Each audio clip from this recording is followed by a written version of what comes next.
Let me share the screen. Okay, I want to start out with, just before you even have any questions, I want to start out with a page that will help you probably a lot. Okay, so I want to first, everybody hear me, see me, all that good stuff? Yeah. Okay, good. Yeah.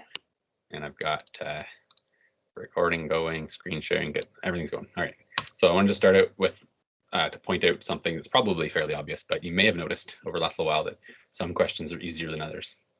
And I kind of categorized it as like 3 levels of difficulty: good, better, best, easy, medium, hardest, whatever you want to call it. So the easiest is, of course, you have a new equation, so that might be tricky because you have a new equation. But other than just selecting the right equation for the appropriate situation, sometimes you're just given all the numbers except for one of them, plug all the numbers in, solve for the missing value, right? You're going to see that a lot. And when you see one of those ones, that should be like easy money.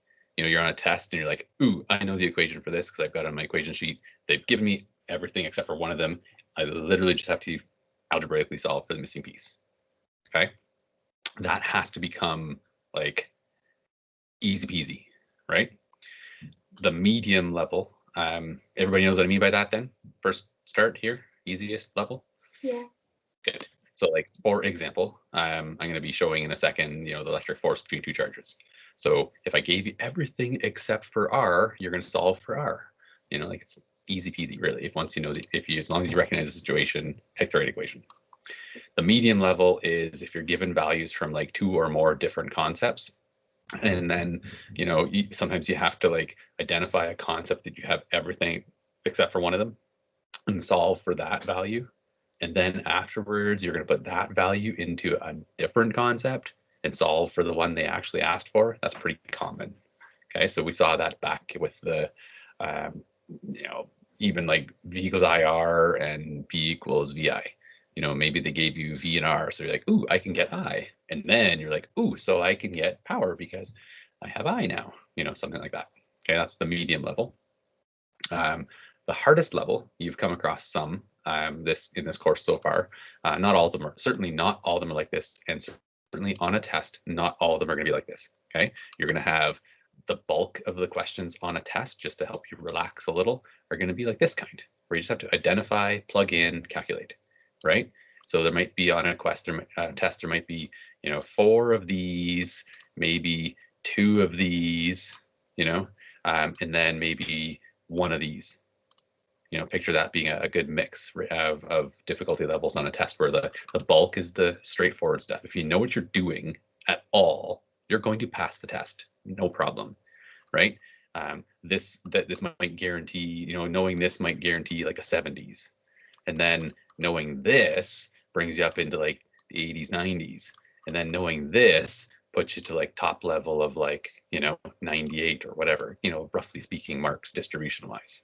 Okay, so this question is the one where it's like you might separate the sheep from the goats, as they say, as a saying. I didn't make it up, but like it's just basically both are functional, but some are a little more advanced than others, let's say, right? And so this is one where it involves some problem solving and some previous skills, like you've been trying, and you've been looking at questions where you had to recognize that the electric potential energy stored becomes the kinetic energy. So you have a concept there that you can work with. Or we've seen ones where we know the acceleration in a certain direction is 0, which means the net force is 0, which means you can figure out the tension force is equal to the blah, blah, blah, blah, those kind of things. We're going to see one very shortly here where circular motion is involved, and we've seen that actually already in this course. We're going to see another one today. Okay, so those are the harder ones where there's some like trickier problem solving stuff. So I just want to make sure you're not seeing these kinds of questions, right, in lessons and in the homework solution sets and freaking out thinking that there's no way you can do this. Like basically you're going to be able to do this for sure, and then this isn't even that much harder, and then this is just like the gravy.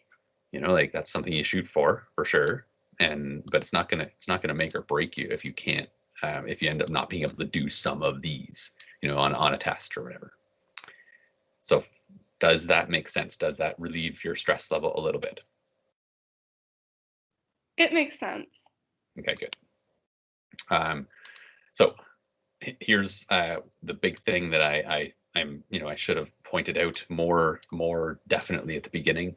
I feel like it's probably fairly obvious for most of you at this point anyways. But I have had a lot of questions where it's like from multiple people where it's like, how come this equation doesn't work in this situation, and so on. And they're talking about an equation for parallel plates, maybe for example, and it was really a point charge situation or vice versa or whatever.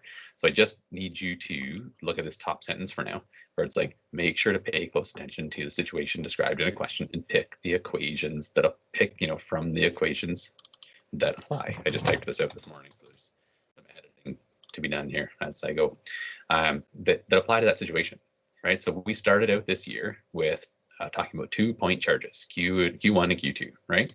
And we said that experimentally people could tell that the force was proportional to the size of the charges and and inversely proportional to the distance squared. That's just what was discovered. So an equation was established based on that discovery, and then it's used. So this is one of those ones where if I give you all of them, you can just plug them in and solve.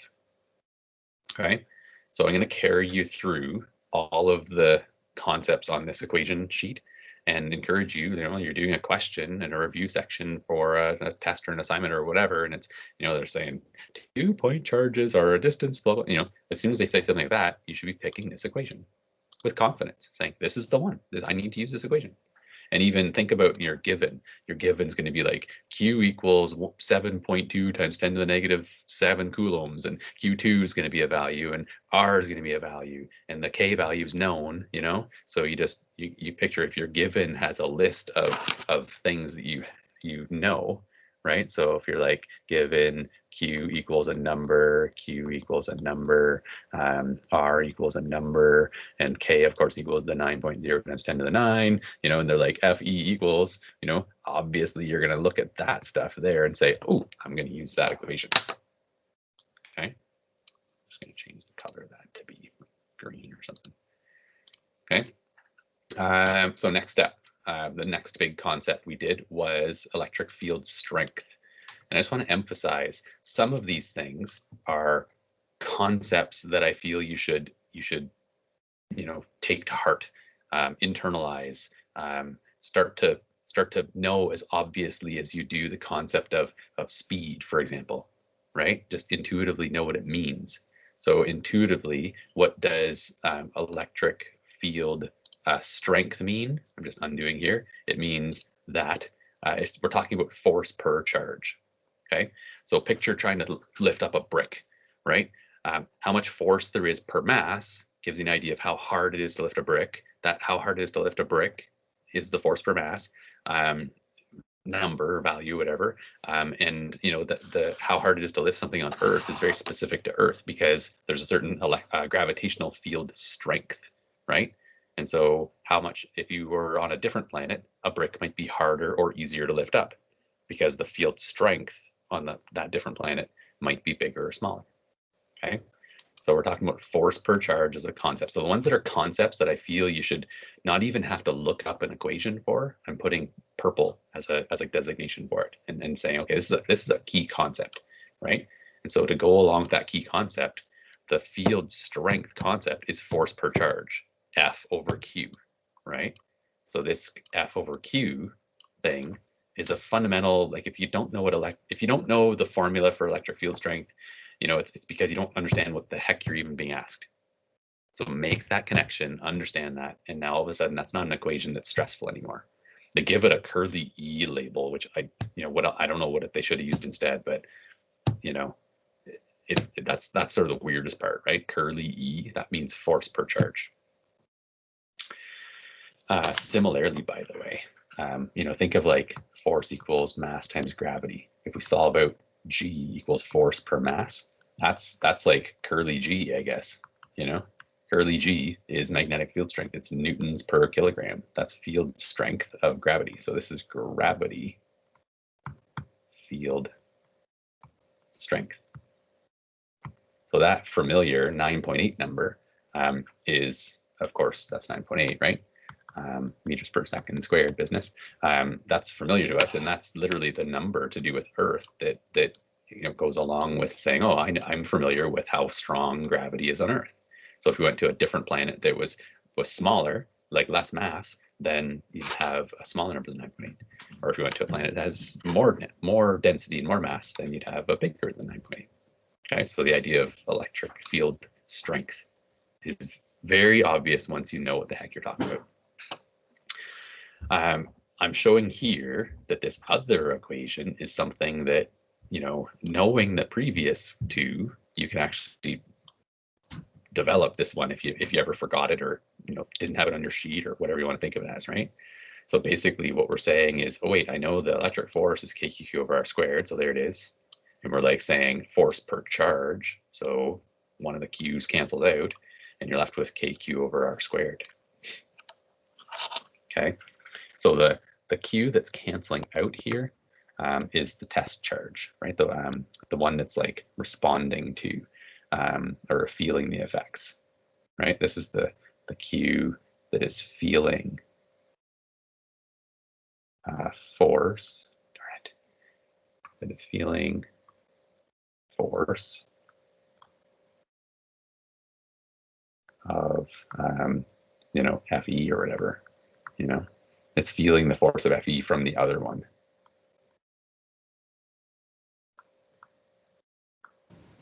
For that equation, would it be like, is it Fe equals kq over r squared, or is it curly E? So this one here, yeah, it is curly. That's a good fix. Yeah, absolutely. So I copied in, but absolutely. I wasn't even noticing that. Good catch. So that's curly E. Yeah, good catch. Thanks, David. So curly E there.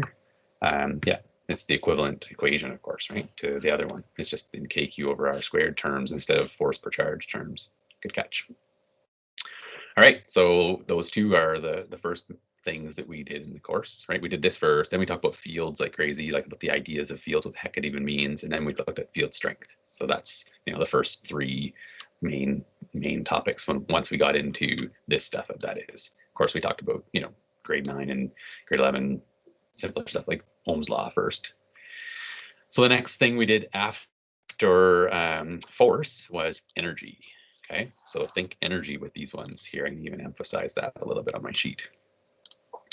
So electric potential energy. Remember, electric potential energy in electricity is to do with voltage, right? So it shouldn't be a huge surprise that the symbol is sorry, voltage is when we say per charge, right? So I'm just saying EE for now. It's not voltage yet. I apologize, but it's going to lead to voltage in the next one. So we're leading to that. But yeah, EE equals KQ over R. It's not necessary, but it's kind of neat or nice to think of it as like, okay, that comes from knowing work equals force times distance, and work is delta E, right? Work is delta E. Work done is the transfer of energy, right? So we're looking at force, kq over r squared times r, while the r's kind of cancel out and give you the r value. So you really have to recognize that in this one here, because of this analysis here, that one's not squared, right? So some people think of it as a good thing that this electric potential energy equation is similar to the force equation, because it's going to help you remember it. K, Q, Q, it's all the same, right? Just that it's not squared. And then that's the glass half full take on it. The glass half empty take on it is it's so subtly different, they're easy to confuse. So try to get on the camp glass half full size or side of things, where you're like, cool, as long as I know the force equation, I'm going to be able to remember the energy equation, right? Be positive about it. Helps. A positive mindset helps you tackle things. So that's just energy. Okay. Any questions so far? No. Any other corrections needed? I think that's made a couple along the way here. It's going to be even better than it would have been if I didn't show you this first. That's good. Electric potential. Okay. So instead of saying electric potential energy, I feel like I'm putting it in quotes or something, but it's so, it's subtly different, right? So this is not the same thing, but this is one of those concept ones, right? Electric potential is the concept of energy per charge. And I should add in as well that we're talking about voltage, right?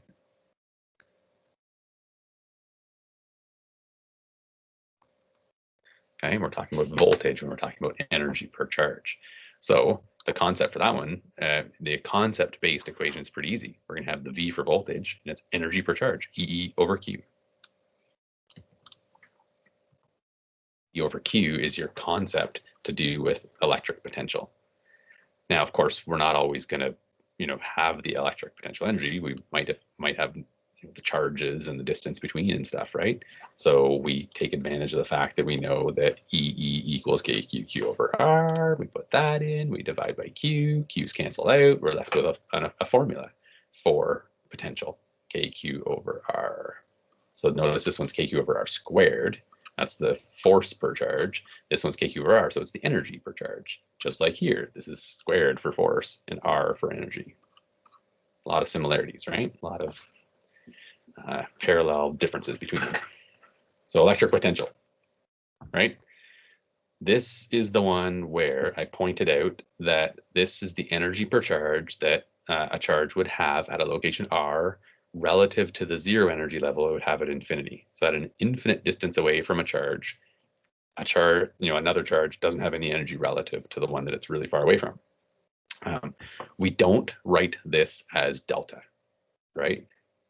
Since a difference from zero is really just your actual amount, right? So if a charge really, really far away has zero energy and then it moves close and ends up with 10 joules of energy, yeah, it changed by 10, but it has 10. So we can just say its potential and its electric potential, its energy per charge is just 10 joules rather than saying, changed by 10, right?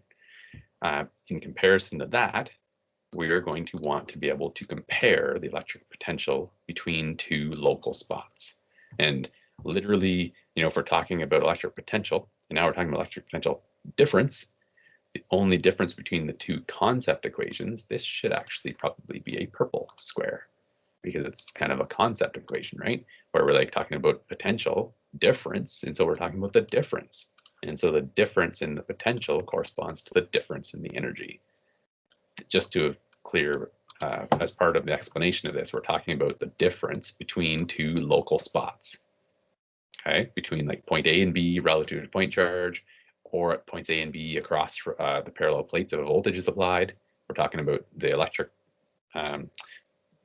potential difference, right? The change in that potential difference between the two spots, which corresponds to the change in the energy per charge between the two spots. And of course, delta E is just final minus initial, any kind of delta is final minus initial, right? So we're talking about, there's a charge here. And so between these two spots, obviously we have a potential here and a potential there. The change in the potential is, potential 1, take away potential A, take away, or B, take away A or whatever. And then you can picture how this would also be equal to delta EE, right? This would be E. Ooh, that's not going to work. Let's go EEB. So basically the electric potential energy at B divided by the Q, right? Take away the electric potential energy at A divided by the Q, right? Those are all just adding in the equivalent forms.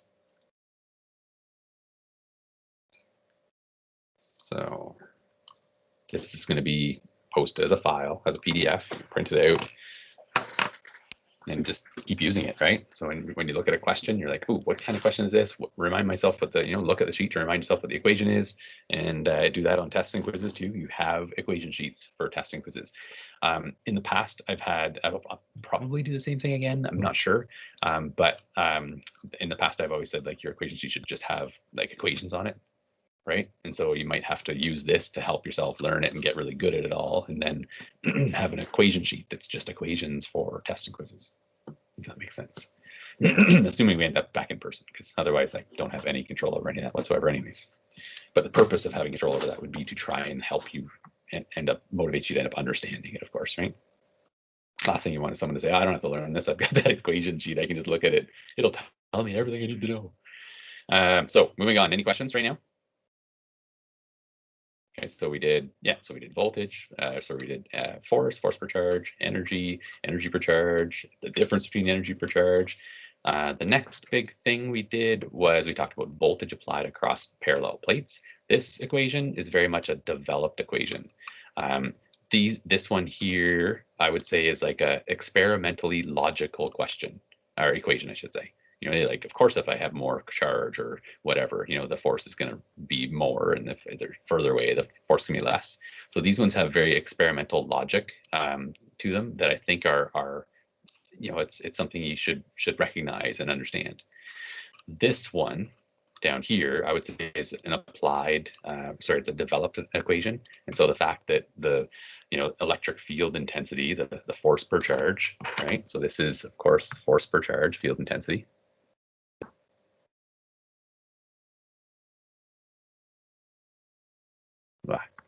Force per Q, field intensity, right? Field intensity, or even strength, right? Field strength. I just feel like science would be easier if the English language didn't have so many different words for things. Anyway, so that's your field intensity force, you know, so the fact that that's equal to the applied voltage across the plates divided by the distance between the plates, you know, that's just a result that you're going to refer to and use. So if you're looking at a parallel plates question, you're going to use that equation. You're not going to use this equation if you're talking about 2-point charges or a distance to a point charge or anything like that. This is only for parallel plates. It's just only true for in parallel plate situations. The reason for the difference, by the way, is that in this situation, you've got uniform force, you know, a constant force. And so this equation is different than this one, because in this situation here, when you move from A to B, the force is changing as you go. Whereas between parallel plates, as you move, the force doesn't change. Okay, so voltage across parallel plates, you have an equation that you would look up for that one. And then plus, you know, the idea of energy concepts from grade 11, right? So at this stage, we started to have these creep in where it was like, you have to recognize that energy transfers from one form to another. So this is really common. So for example, when an electric field causes a particle to accelerate, its velocity is going to change, of course, it's going to speed up. So what's happening is the electric potential energy is transferring to kinetic energy, right? This isn't quite written the way it should be. It should be like minus, technically, equals still, but this is showing, because it's an arrow instead of an equal sign, I can get away with it though. It's like this change transfers to that. So you're reducing the electric potential energy, and it's becoming an increase in the kinetic energy. So at this stage, you're going to need to be able to apply this kinetic energy formula, which is from grade 11. Okay, so it's one of those ones where it's like, this would be part of this when you end up having to do this, that kind of launches you maybe into this stage, the hardest stage, maybe into the medium stage, depending on the context of the question. Okay, so that's when you have these concepts start to kick in. So that's certainly all equations that we've done. Then the most recent one, because we're almost totally caught up. I know it feels like it's like equation soup, but this page summarizes all of our concepts and all of our equations so far, right? Now, except for that one we tackled yesterday, where we looked at the force on moving charges in a magnetic field, you know? So this is one of those ones where it's kind of experimentally logical, where it's like, if there's more charge, of course it's gonna be more force. If it's moving faster, since it has to be moving, of course it's gonna be more force. If there's more magnetic field, of course it's gonna be more force. And then it just turns out that the angle between them matters. So I would say that one's fairly experimentally logical if you understand what the heck you're talking about. That's the goal, of course, right? To get to the point where you understand what the heck you're talking about, so you can see the logic in this equation, like I just talked through. Okay, so that's our magnetic force on moving charges, and then that you're going to see today launches us into something a little trickier. Okay, so because that force is always perpendicular to the velocity, it only changes the direction. It doesn't speed it up; it just changes the direction. So it can cause circular motion. And so circular motion is something that we haven't actually even officially done. But here's an equation that it gives you the net force. When you're in circular motion, the net force equals the centripetal force. It equals mv squared over r. Okay, I'm just giving that to you for now so that you can use it in the context of a question. And soon enough, we'll see like a development of this one, so I can basically prove that this is very logical and true, that mv squared over r really is the net force when you're in circular motion. Okay, so that's up until here, the top part of the page, right? That was previous material. This is we're going to start to do today a little bit more. I think we've done it maybe once before. This class, maybe? I don't know. Yeah, I think I remember showing that equation already. So plus, you need to have previous force skills you've seen in other questions where you're like, you need to know about components or using sine or cosine law. You need to know that zero acceleration means net force of zero, which I think maybe I already said. Did I already say that in this one? No. So it's good I'm mentioning it here. Yeah, so that's it so far. Now I have some other ones on here that we're going to see in the coming days, right? I'm going to cover those up actually for now on this sheet, because you don't need to worry about them ever, I don't think, in my mind, because you're just looking them up from a sheet. We're going to look at why they're true and understand them and so on. But if you're getting heart palpitations because you're seeing these crazy looking equations, please scale back your stress level on that and realize that this is what you're going to be asked to do right here. You're going to be asked to take that new equation that's been justified during the lesson and plug in 4 values and solve for the 5th one, or 5 values and solve for the 6th one, or 3 values and solve for the 4th one, whatever it is. You're going to be given everything except one of them. So they are not actually hard questions. When I was planning out the lesson for these next coming things, it took me a bit. It took me a bit to really, especially because I was trying to piece together what I had done in grade 11 and grade 12 and amalgamate them to make a better product for you. So piecing together all the concepts and getting to the point where I could very, very clearly make sure to explain it to you when we're doing these lessons, that was the hard part for me. But at this stage, when I went to go do the homework solutions, it was super easy because of like, here's the formula, plug in numbers, solve, plug in numbers, solve, plug in numbers, solve. Okay, so that's what you're going to be doing soon, is just using a new equation, plugging in numbers. That shouldn't be a stressful thing. It's pretty much, I can say it's literally just algebra at that point. Identify the equation, plug in numbers, solve. Whew. So this formula here, we did this lesson yesterday. And at the bottom of this lesson, the PDF copy that's on the web right now went into actually what is going to be lesson number 22, magnetic force on a conductor. So I have organized this better, separated it out because it's worthy of its own, and there's page numbers to do with magnetic force on a conductor, but it's going to be taught not as part of this other concept here. So right now, this lesson is just to remind you here, it's just about the force on a charge when it moves in a magnetic field, right? And we talked about how you point your thumb in the direction of the electron or charge movement if you're talking about electrons for left hand and proton or positives with right hand. So this is a right hand, so E dot's flow of positives.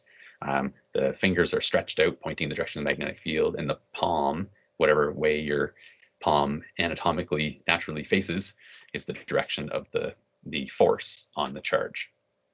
Okay, so it's the motor principle, really, they call it. It's the motor force, the Lorentz force, the electromotive force, the EMF, all these different ways of referring to it. Okay, so that's what we covered yesterday.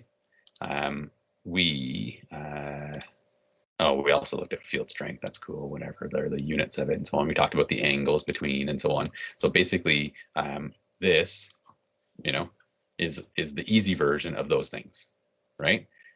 So given the four things, determine the 5th.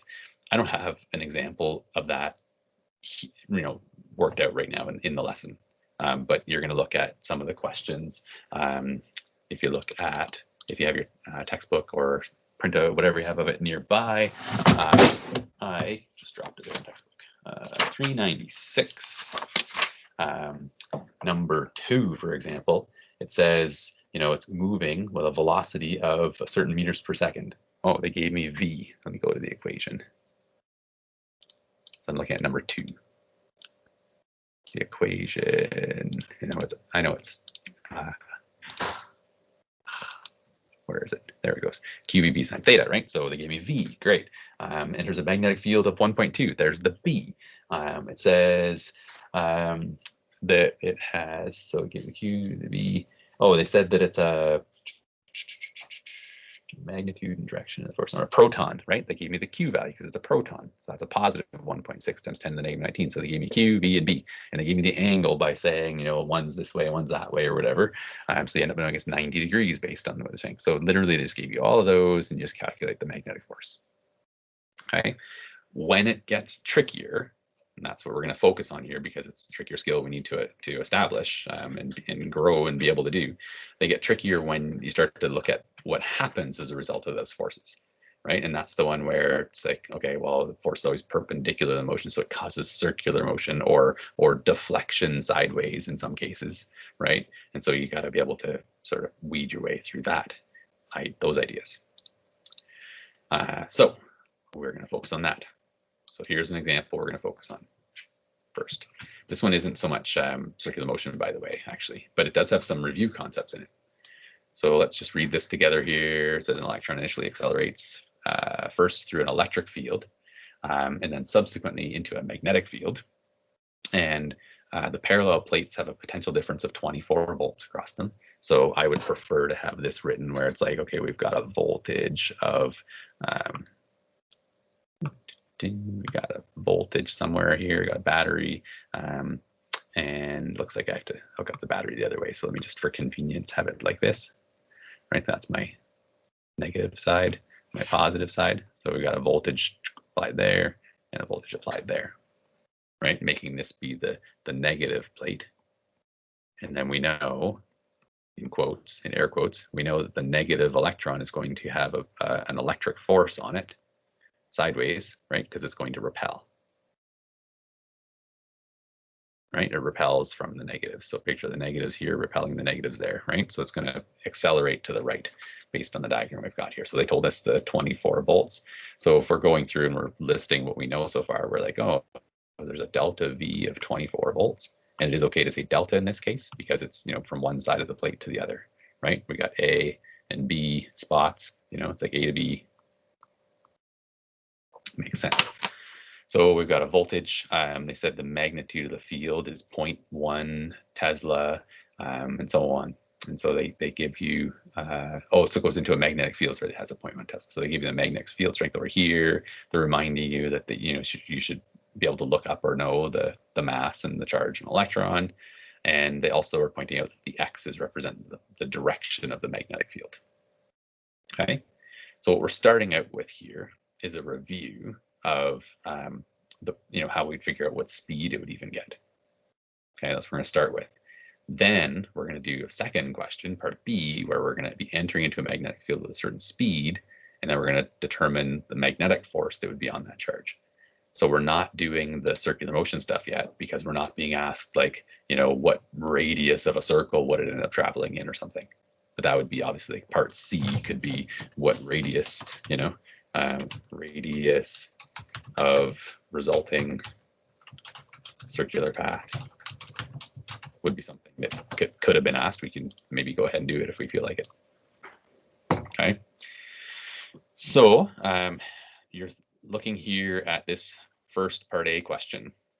What equation are we paying attention to on the sheet? Any suggestions for an equation to pay attention to on the sheet? Go back and look at the details here of what they actually gave us. Did they give us a separation? Yeah, it's a little bit of a, so basically we know we got the delta V, right? I was actually going to, I'm just going to be honest here, I was thinking that we were going to pay attention to this equation. Why is that not going to work out for us right now? If you look in this question, they didn't give us the distance, did they? Right, between the plates. So you're like, oh, this isn't one of those questions where we're going to say like, oh, get the electric field intensity, So instead, what we're looking at is we're just looking at the concept of delta V, right? Delta V goes along with a delta E. So we're going to be able to get the electric potential energy change, how much the electric potential energy changes as the electron goes from near this plate to right at that plate, right?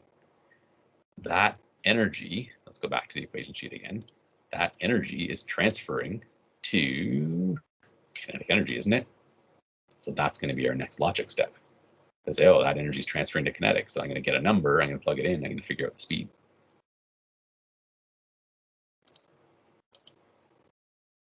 So where are we at right now? Can I go to the next page and start showing it? Or does anybody need time?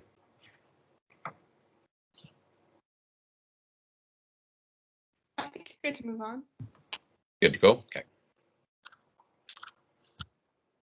All right, so let's start to plug numbers in, see what we get, right? So it's all here too anyways, right? So I listed the information soup that they gave us here, of course, right? But I'm pointing out that we've got this like the electric potential difference. I wrote it differently last time there, but that's that's delta E, right? So I might just jot it in there as like delta V, delta V equals the delta EE per charge, which is what I said. It was like the energy per charge business, but it's just a little more obvious when you sort of point out what equation is to do with what we're talking about, as I'm suggesting we do reliably and without stress. Oh, there it is there. That's funny. Maybe I'll just undo. Undo. There we go. So yeah, so it's the should add in here. The reason I didn't like the look of that at first is because it didn't say like, didn't say delta, right? It's a delta. So it's a change in electric potential energy per charge. So we've got that idea. So we're required to get, the speed and so on. So first, we are using this change in energy equation, right? This delta V equation.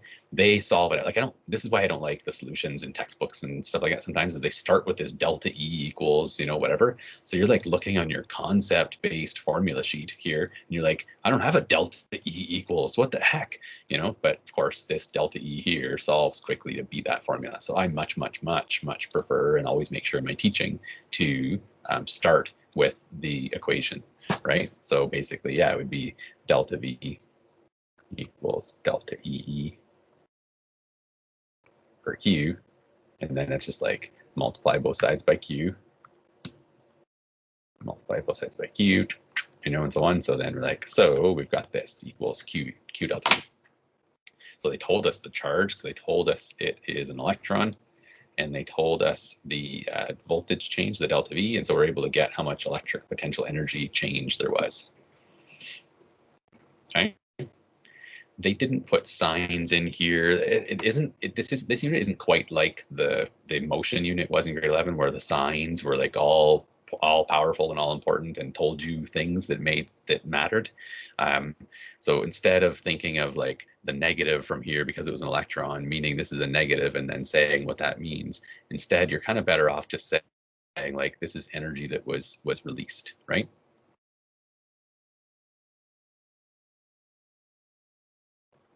To kinetic. So really, it actually is a minus, showing like we reduced, but then the real concept is to say like negative delta EE equals delta EK. And that's coming from the idea that the total energy in the system is made up of the electric potential energy plus the kinetic. Right? It's going to have, partway through this plate, somewhere along the way here, it's got, it has some electric potential still, and it has some kinetic. Right, so it has some electric potential energy and it has some kinetic energy partway through. So that makes sense, right? And then you're saying, well, if we're talking about the change in each one, and we know the change in total energy is 0 because energy is conserved. That's just law of conservation of energy. Whatever, energy is conserved. So that's where this negative delta EE, this negative delta E thing comes from.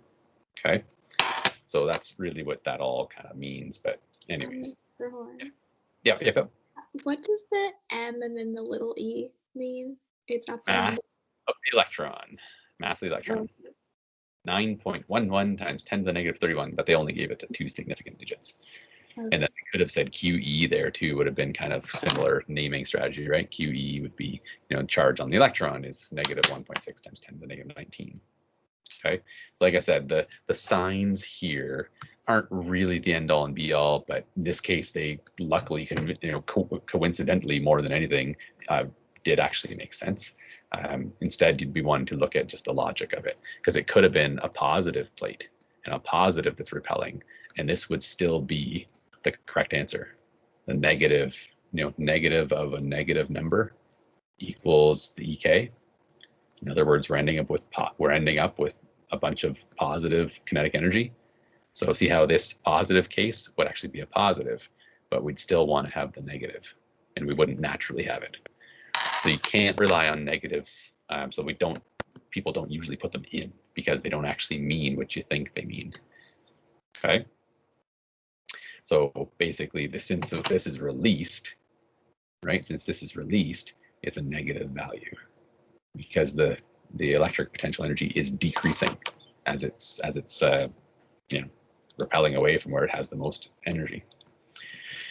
So how do we get the speed? Obviously, we know we're going to get the speed by realizing that as we talked about here, that the electric potential energy transfers to kinetic. So it's released and goes to kinetic right here. Big concept, right? So that's that. So that's our next step. Anybody need more time with that page? Yes, please.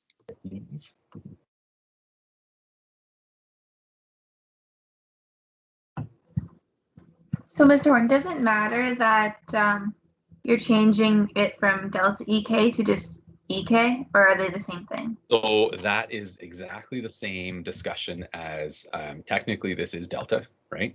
For sure, but it's a delta from 0, right? Because it started at rest. So it started from rest.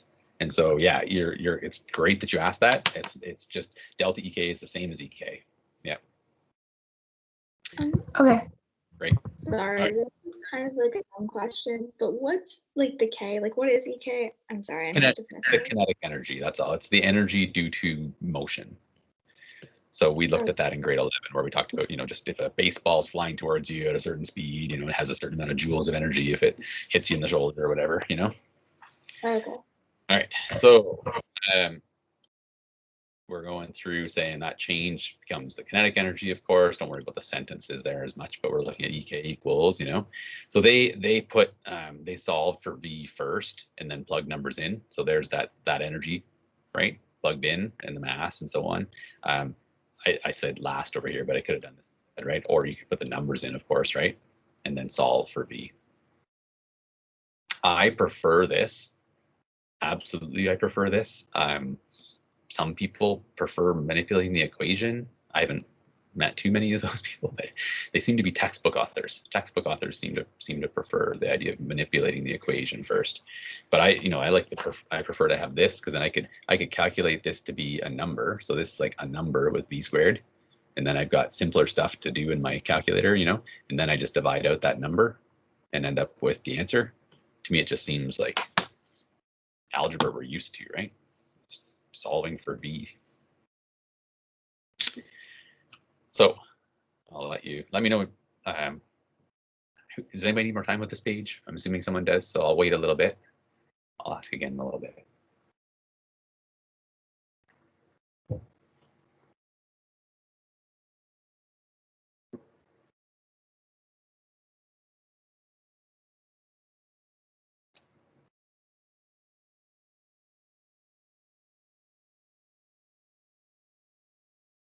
All right, does anybody need more time? Sorry, I just have a question about one. Sure. In like when it's half and then it's mv squared, what's the m? The m is the mass. Okay, sorry, it's the same thing from before. Sorry. Yeah, okay, so that's the ME business, yeah. So it's the 9.11 times 10 to the negative 31 kilograms, a tiny little wisp of mass.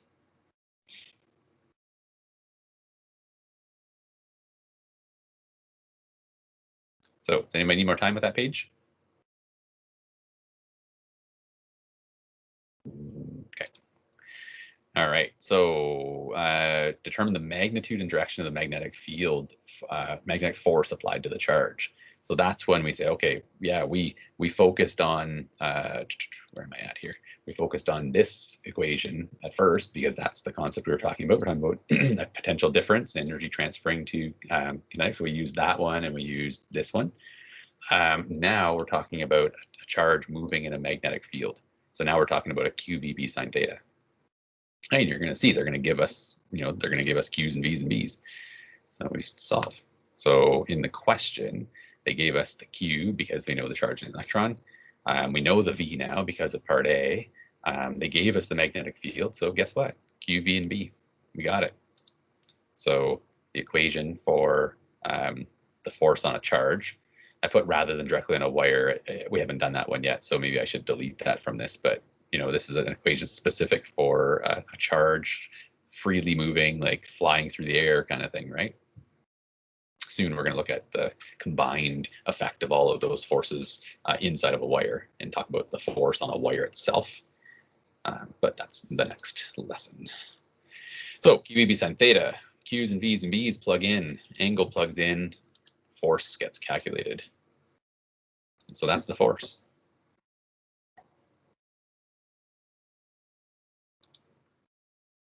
So I have an analysis of the direction there as well.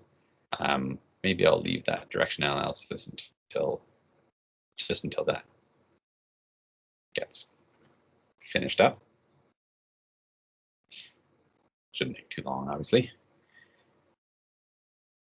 So I want to go and look at the direction stuff. Anybody need more time? Okay. All right, so take your left hand, put it in front of you towards the screen you're looking at, put your thumb, like my hand's sort of flat, palm facing down. My thumb is in the direction of the electron velocity. My fingers are pointing out straight towards the page, and that's the direction of the magnetic field. And so then the force is the direction your palm is facing, which is down. Okay. Alternatively, if you said, oh, well, instead of talking about electrons going that way, we could pretend we have positive test charges going the other way. Although that kind of messes up this picture completely. So, but technically it'd be the same as if we had positives going the other way, fingers pointing in, both pushes are down. So I've got both my hands flat out in front of me, thumbs pointing to the left and to the right and the left. So for electrons, it's to the right. Protons would be positives would be to the left. But either way, my palms are facing down. So that's this wording here that might be a little bit to weed through, but using the right-hand rule. Now they're using the right-hand rule. Wow,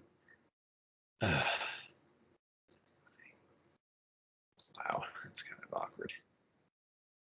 Yeah, it's a really awkward way they're wording this. But to be honest, so I'm just gonna say, you know what? Let's scratch out that nonsense of saying like point to the left because it's a negative moving charge and so on. And we're just going to use the left-hand rule, right? That's awful the way that's worded. So we're going to use the left-hand rule, and yeah, we're going to say point the thumb to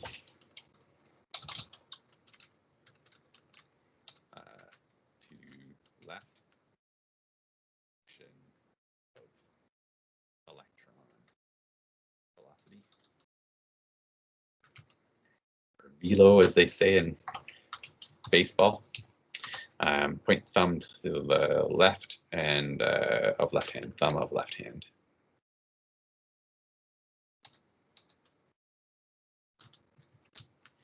To left and extend fingers, orient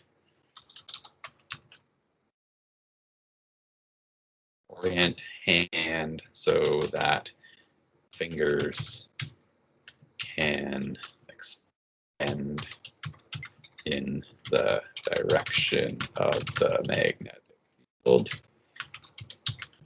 the page, which is fairly natural in this case, but sometimes you have to sort of contort your body, twist your arm upside down, you know, to make it happen. And your palm is the direction of the force on the electron, which is down.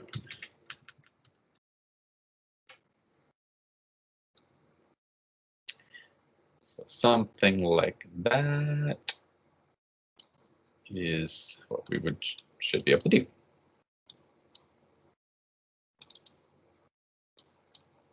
Okay. So whatever. Got rid of the awful wording that the source.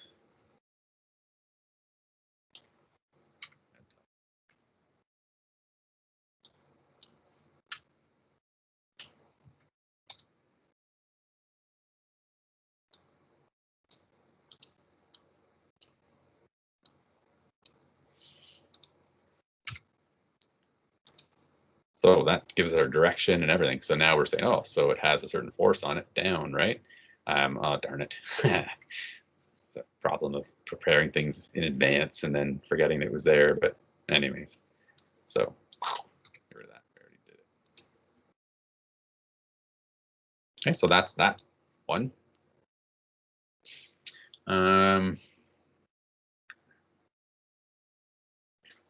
Yeah. So let's add that part C question. Why not? What's the radius that it would actually have? Because I know it seems like craziness, right? But it's actually not too bad. Because part C saying what's the radius, picture that the electron going into the magnetic field. So the electron with the velocity it has going into that magnetic field. I want to help you visualize what this would look like. I need to just legwork here first. All right, give myself a little more space to work with. So we're saying that an electron coming in like this, we know here we've said that it's going to have. Let me make that a different color, maybe. So the electron coming in is going to have a magnetic force down. So let's make a green force down, Fm. Okay, picture that causing this thing to turn and go to here. Now we've got, I need my mouse back. All right, so now we have an electron going this way. What direction is the magnetic force now? So let's do the left-hand rule. We've got left hand, thumb pointing down, fingers extending into the page. You should have your hand in front of you, sort of on its side, and your left hand in front of you on its side, thumb pointing down, fingers pointing forward. The palm is to the left. So that's going to give us a left magnetic force, which is going to make it turn to the left. And now over here, we are going to have force, or not a force, but a velocity to the left. I need my pointer tool. There we go. So now we got a velocity to the left. What direction is the magnetic force now? Think about it a little bit. Point your thumb, extend your fingers. What direction is the force? Anybody looking for an answer? Is it up? It is up. That's right. Got your thumb pointing to the left and your fingers extending into the page. Your palm of your left hand should be naturally facing up. So we've got an Fm up, magnetic force on the charge up. And then that's going to make it turn this way, right? So let me just redo that, make it a little prettier. Oh, not that far. All right, not that pretty. All right, so something like that goes to there. So now we've got a magnetic array velocity up eventually once we turn that corner far enough. And here, All right. Clone there. So now we've got a velocity up, and now left-hand rule, thumb pointing up, fingers pointing into the page. Boom, we have a force to the right now. And so lather, rinse, repeat. This will just keep happening. FM, right? So we end up with circular motion.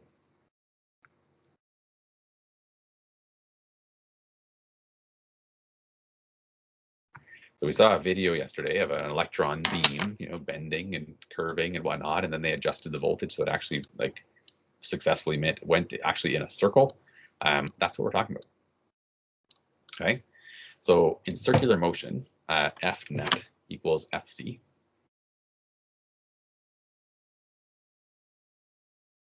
So F net equals mv squared over r. Really drives me crazy when it takes over like that. So mv squared over r.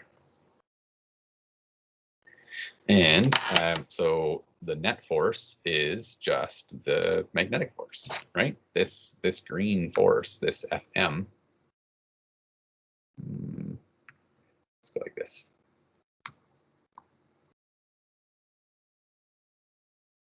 Right? That Fm is the force that's on it. That's the net force.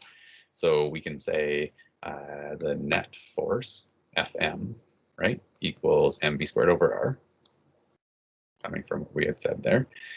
So I've got the magnetic force that we determined was a value of 4.64 times 10 to the negative 14.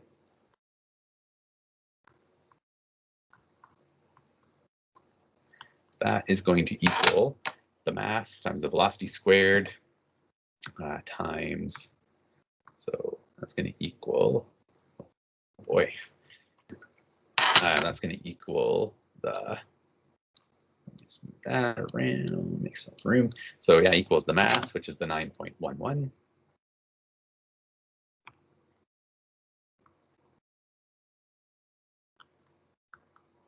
I guess it was supposed to just be 9.1, but I know it's 9.11, so I went with it. And the velocity we know from the previous one, so way up here, where did we go? 2.9 times 10 to the negative 6, if that helps.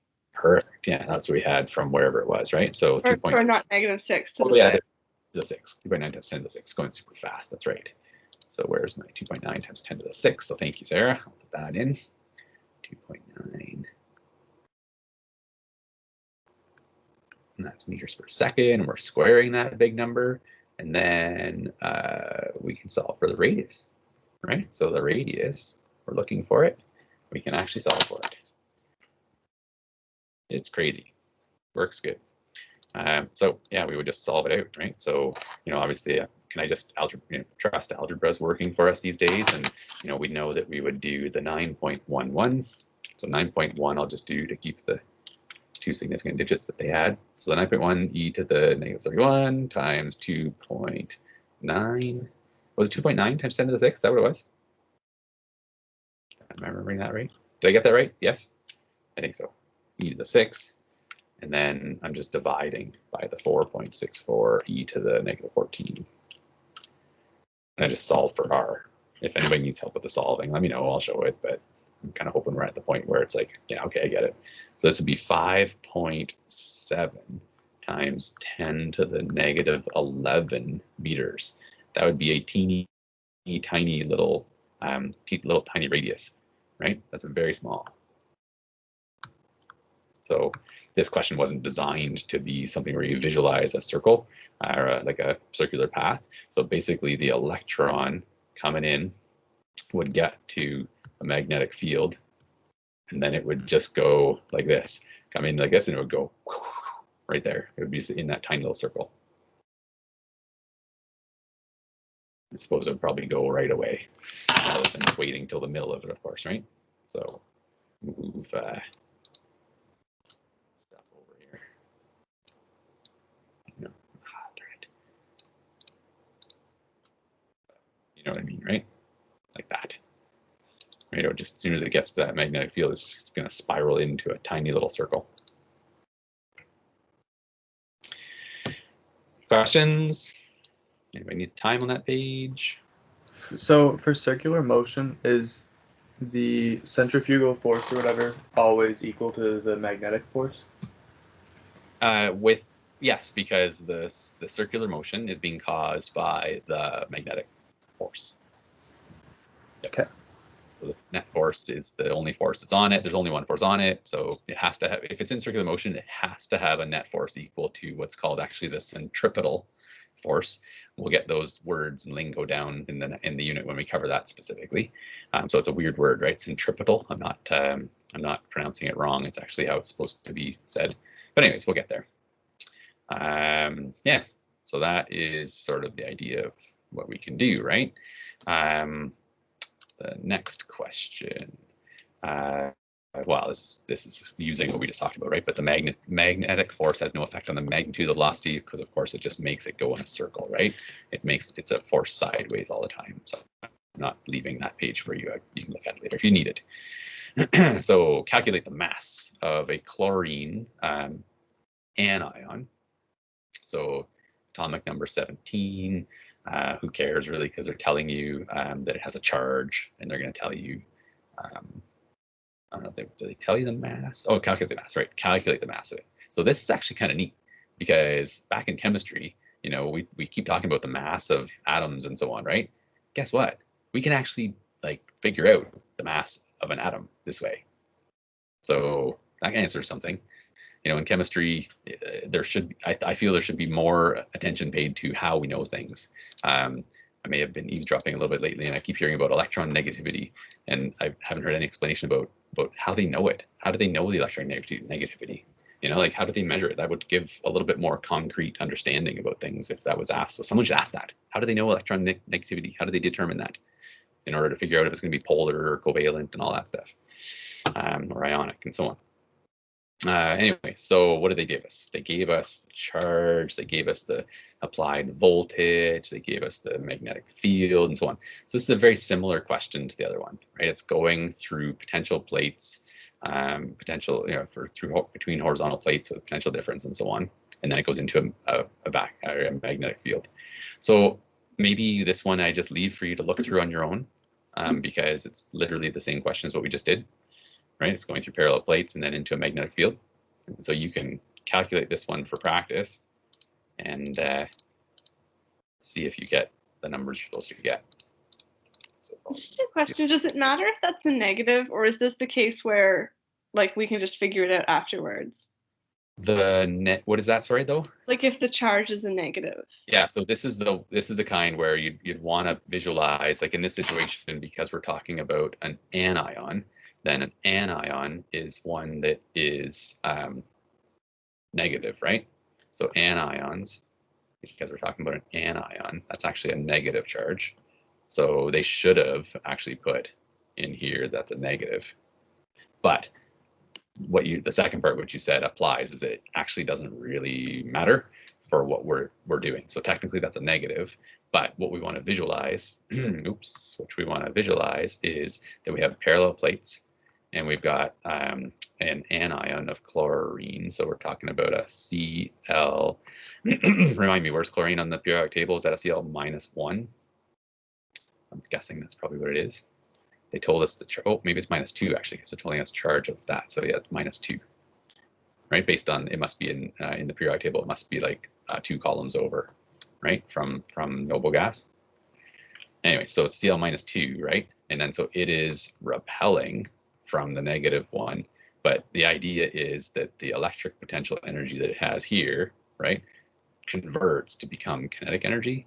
And so really we're talking about a decrease in the EE. So it's the same as last time, where we're not relying on the charge of the ion to determine the physics, right? We're relying on the concept of the physics involved, the energy is converting to another form. Right?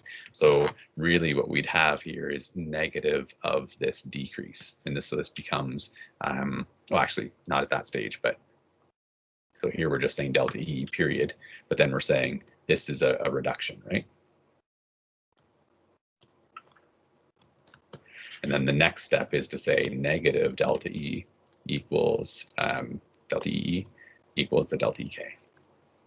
So we're going to say like negative of that -8. So you can see that it's kind of silly to put in the negatives. You're just ending up saying like it transfers to be the other form. So on the next page, we're going to have this 8 times 10 to the -17 number equaling the 1/2 mv squared, and that helps you calculate the velocity. Whew. Does that answer your question, Sarah?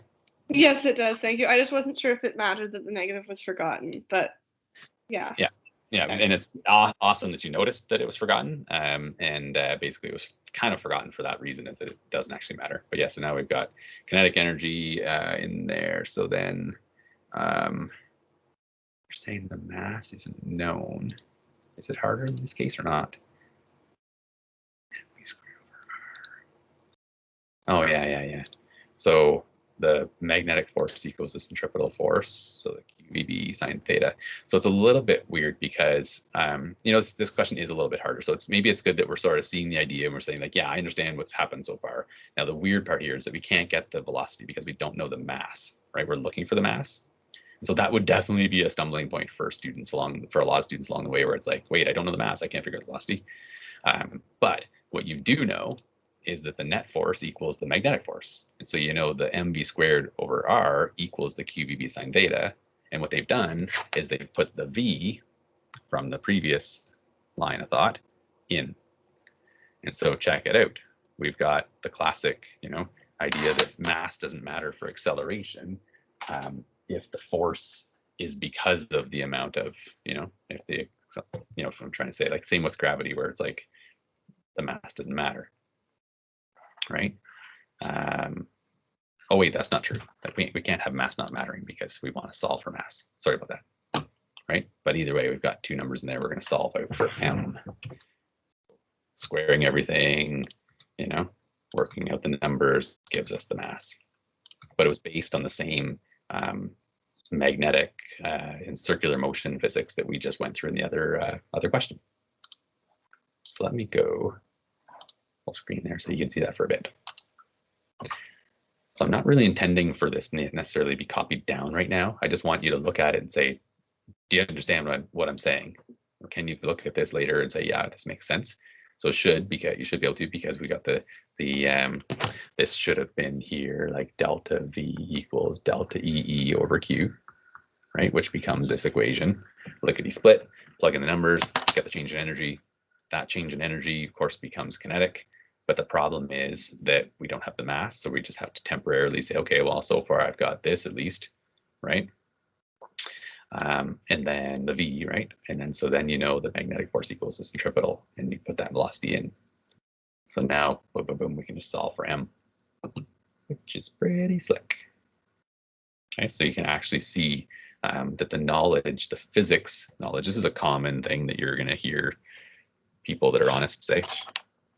The physics of understanding of magnetism and the motions and so on was the key to ending up understanding other branches of science.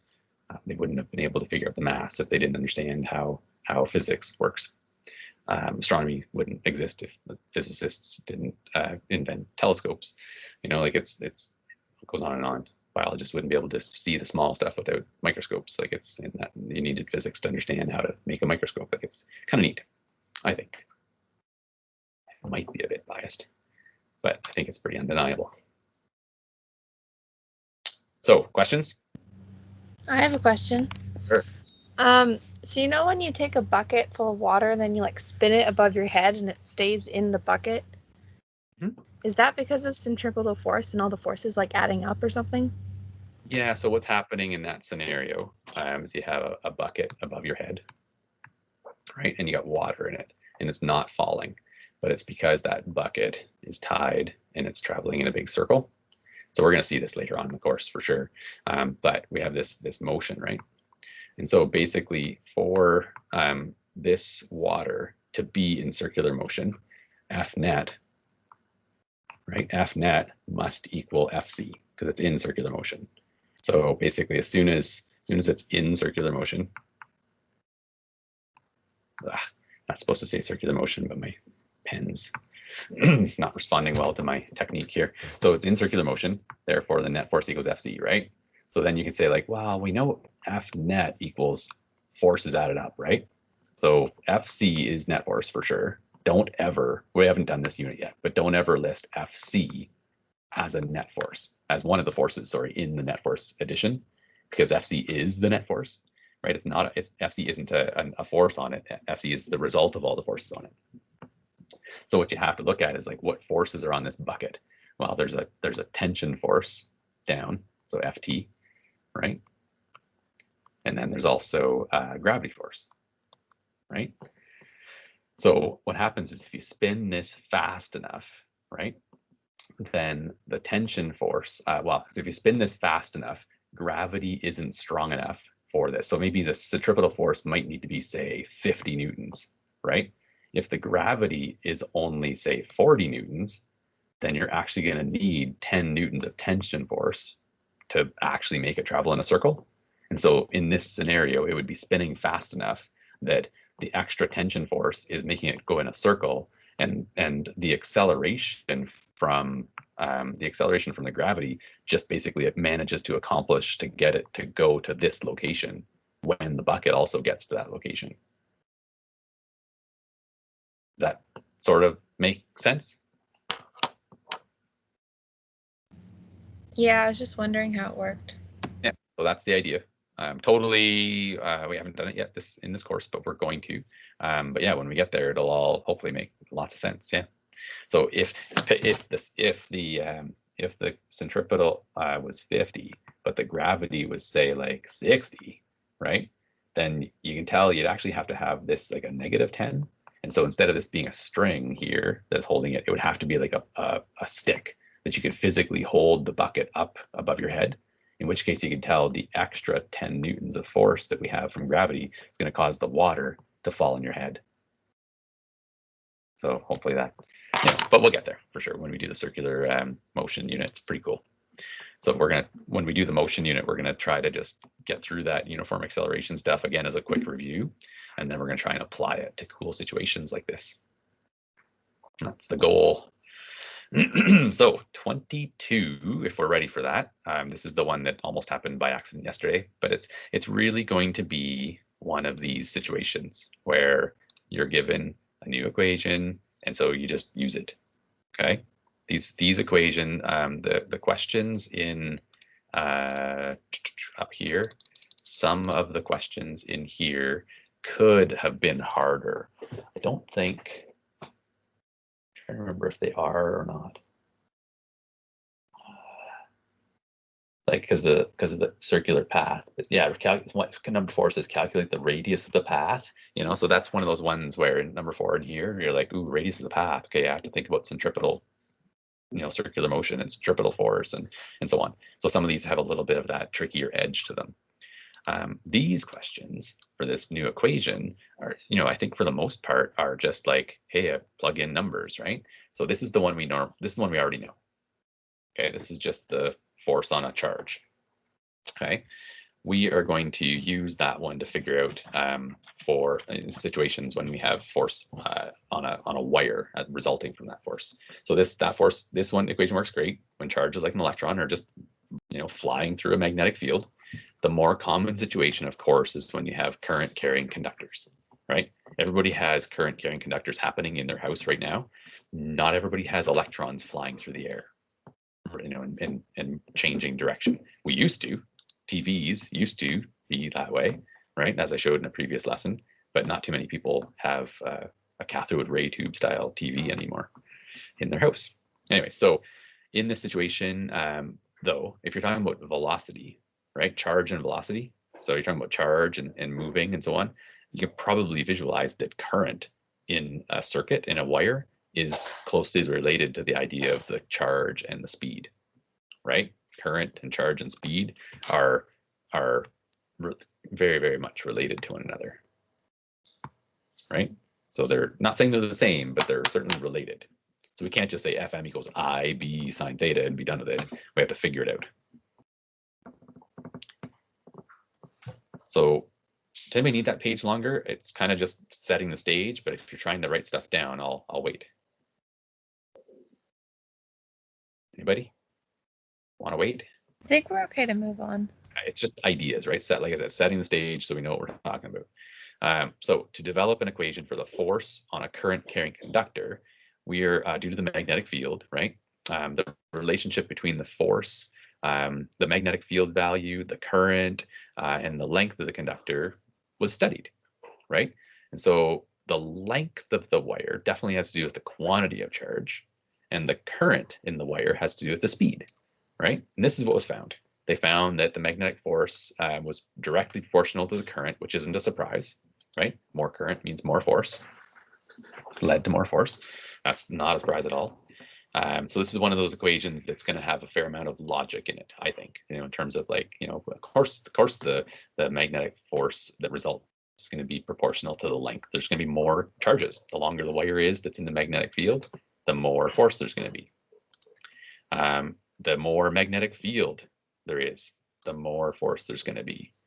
And finally, the angle matters as well still, of course, right? So it's maximum when they're at 90 degrees to one another. So that same sine theta thing is in there. So instead of being Q V B sine theta, we're going to have an equation down here that is the force is proportional to ILB sine theta.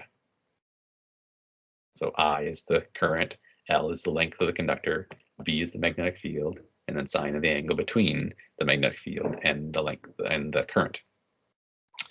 So what we're saying here is, that they're proportional to one another, right? So if they're proportional, then you could have a proportionality constant, K, that would be in there, right? So for now, we could sort of think like, oh, FM could equal KILB sine theta, I guess.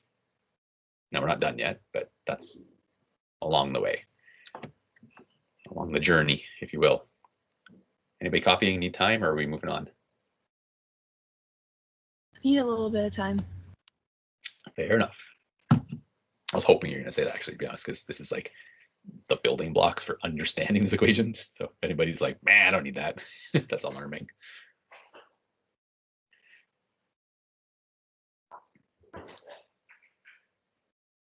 View entire page in case you wanted it. Let me know, please, when you're ready, whoever spoke up.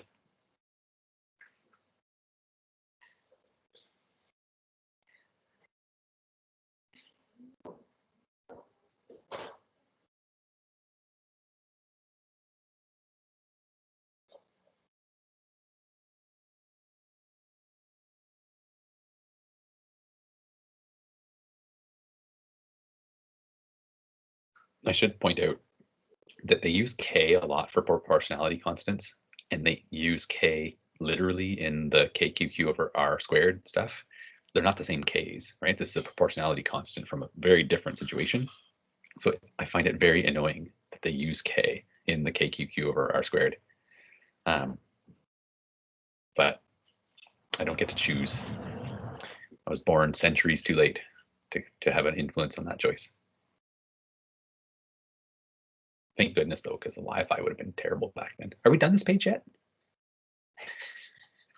I'm good. Okay, thanks for letting me know. Is that this person who said they needed time? Are they done? I don't know who that was. All right, let me know if you need anything. But KLV sine theta, right? So when this relationship was first discovered, the units for all quantities except for the magnetic field strength had been identified. Okay, so basically, everything except B had been identified. So they decided to define the unit of magnetic field strength B, the Tesla, so that the K value was 1. That was a pretty cool thing to be able to do, the luxury of being able to do that. So just to emphasize, the new equation we're talking about can be written like this. Let me undo that. Okay, so we have this formula. If we're really interested in magnetic field, then of course it makes sense to solve for B. So you're like, magnetic field around a current, for the strength around a current carrying conductor is Fm, the magnetic force on it, divided by so if you measure the force that's on it, right, divided by the current and the length of the wire times the sine of the angle between the magnetic field, direction, and the current in the wire. So that's the resulting equation from analyzing this. And it was just a very simple analysis of like what would obviously happen. Okay, so this version of the equation, I would say, has the obvious, of course, more current means more force and so on. This version becomes a little harder to see that, but it's maybe the more convenient one based on if someone's always asking for magnetic field strength. So obviously a huge similarity between this equation and the original one we started with, because the QV is related to the IL, right? The IL gives you essentially the idea of how much charge and what speed they're going. So you can hopefully benefit from that logic similarity rather than having it be a source of confusion. For a coiled conductor, bunch of wraps, N wraps or whatever, right? And so the length would just be NL. So you could put NL into here. So N curly L, where L is the length of each coil. So we had a bunch of coils. Be like, you look at this and say, okay, wait, the actual length of a coil, L, right? And then the number of coils, you can see there were like 3. So this would be N equals 3 and L would equal whatever that circumference is, right? Come on, computer. There we go. So N would equal 3 in that case, and then L would equal the circumference. So this equation can be modified to be for coils of wire rather than for a straight wire. So anybody need more time for this page? Just a minute longer, sorry. I skipped at the bottom. Yep, let me know when you're done.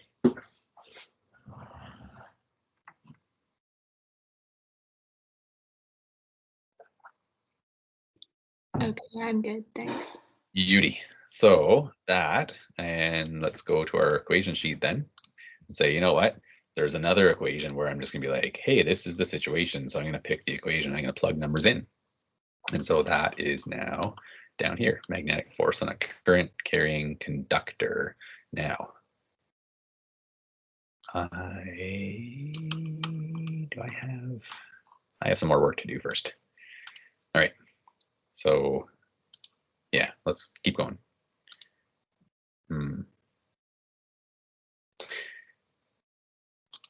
Just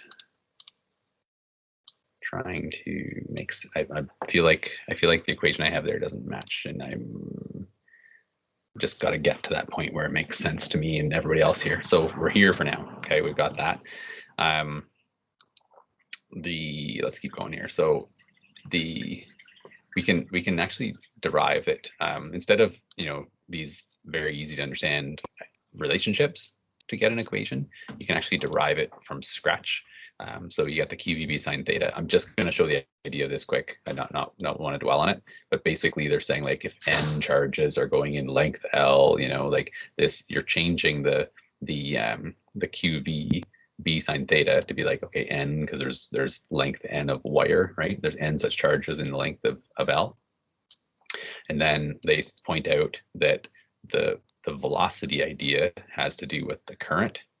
And then so they're putting that in the Q in terms of the current concept in, and then the velocity concept of length divided by time. So combining the current concept and the length and speed concept, they can show ILB sine theta is true as well. Okay. So just basically showing like he didn't have to necessarily have all these very obvious results and relationships known, which I like this much better personally. You can tell because I spent more time on it.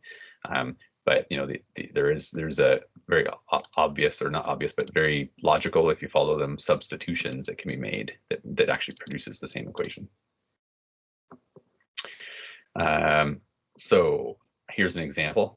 Calculating magnetic field strength. So we have a length of straight conductor carries this much current, blah, blah, blah. And so, you're looking at it and you're saying, okay, well, they gave us stuff and we just solve out, right? So we can start with, I have the wrong one copied and pasted into here actually.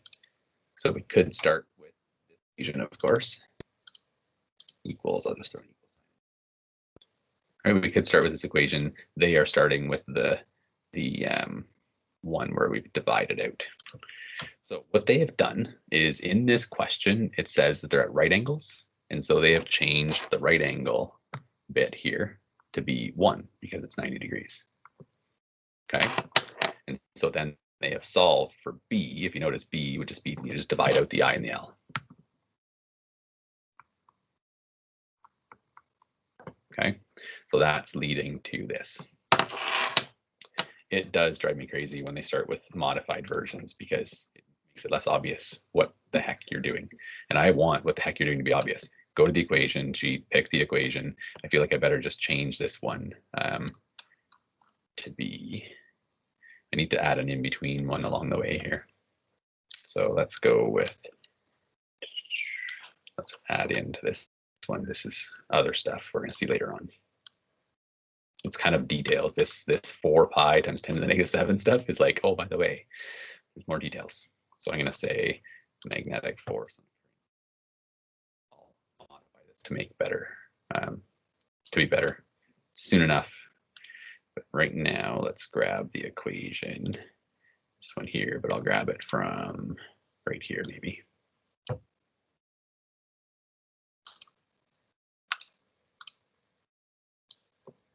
So we got that. Magnetic force and a current carrying conductor, boom, right there. And don't worry about this part for now. I'm gonna do that soon and make sure it's all good. Because I have my suspicions right now that I might have copied and pasted wrong. Anyways, so we got that, right? So there's our new equation that we're just picking and using and plugging numbers in. And it looks like, where am I going here? Number 22. It looks like this, where we're like, hey, they gave us stuff, we plug in numbers and we get an answer. You know, and even the right-hand rule to describe the direction. So notice they gave us I. They gave us length inside the magnetic field, L. They gave us the force, F. And yeah, so the numbers just plugged in. And I prefer, like I said, to plug them into this one first. And then it would algebraically manipulate.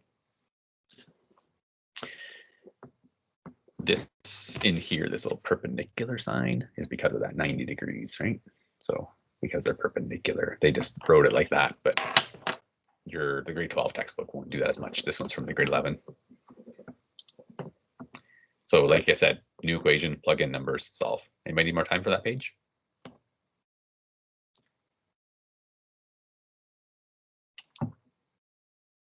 Oh. I think I'm okay.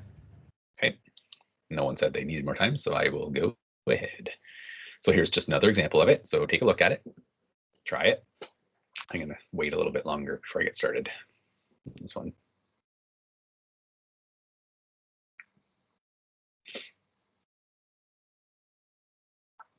Highly recommend you start by writing down what you're given. And then, of course, looking at the equation sheets, finding an equation, which in the context of a lesson is pretty ridiculous because obviously we're using the new equation, but I think you are pretty aware of the importance of being able to go to an equation sheet and find the right one at this point. So make sure to set yourself up to be able to do that in the future.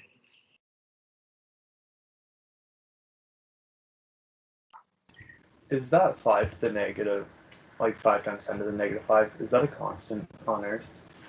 It says in that location, right? So they're indicating that it does vary.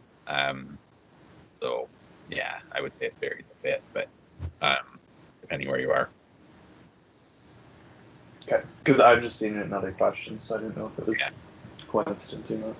Yeah, honestly, I don't quite know the answer to that, to be honest. I think that it would vary though, but I'm not positive.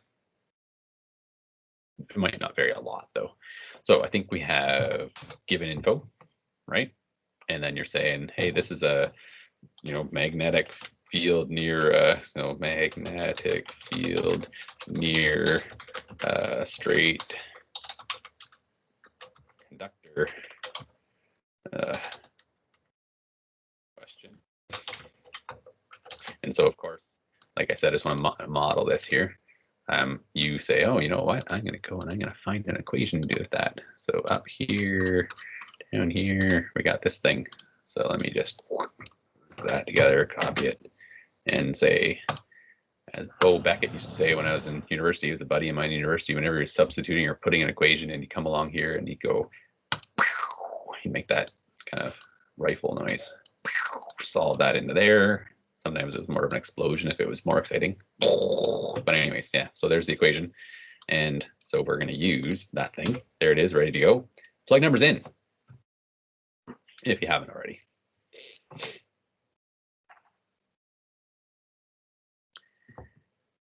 So obviously, boom, boom, boom, and you calculate your number. Piece of pie, right? Or cake.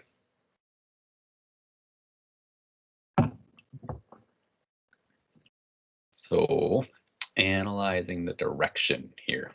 What do you got for a direction for me? Use your, we're talking about current. Notice that current, if you're talking about current being west, that's positives. Stupid, I know, but it is. So use your right hand. So have your right hand pointing west. So let's look at, you know, north, south, wee, right? So we're talking about west. So the current is west. So I is this way. So right hand, thumb pointing to the west or left on my picture. And then it says the Earth's magnetic field, this location is north. So north, my fingers are pointing parallel to my screen. My thumb is pointing to the left. My right hand is naturally pushing into the page. So they're gonna say down, but into the page means into the ground, obviously, right? Into the page on a map. Bada boom, bada bing. Questions? So if it said that it was going east, then we'd put it in as a negative.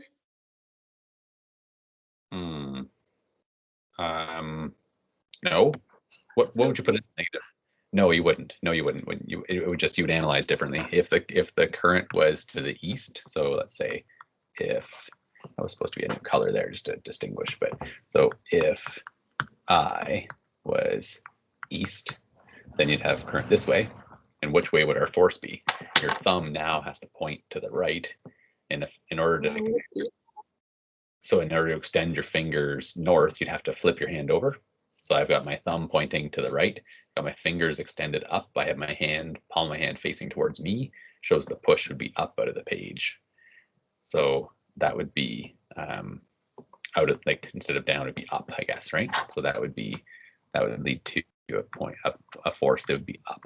Oops, I was meaning to say right up. Does that answer your question, Paige? Yeah, it does. Thanks.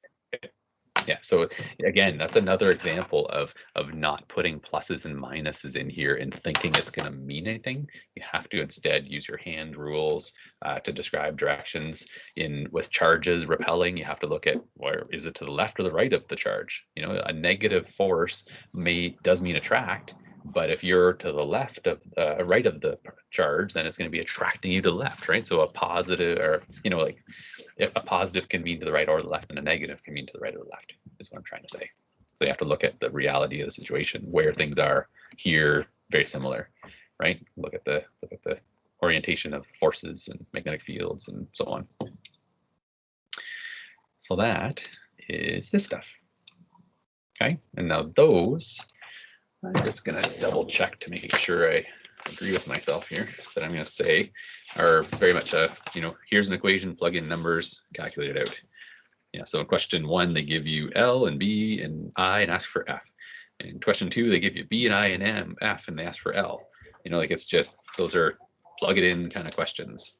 Okay, the only trick, I don't know if there is a trick for those ones actually at all. Always using the same kind of equation, always just plugging it in, always just solving for the missing piece. So today, what we've accomplished, I hope you sort of find it a bit easier. Not as like these questions here aren't as challenging. The 396 though, that technically was from yesterday, but I'm certainly allotting time to do that now. Some of those are a little trickier. So I will stop the recording if there aren't any questions. I'll certainly stay right here until 12:00, whatever it is, 12:05, right? So I'm at your disposal in a moment's notice. And then after that, I'll be back at 1 o'clock and then by email the rest of the day, of course. Okay, thanks. You're welcome.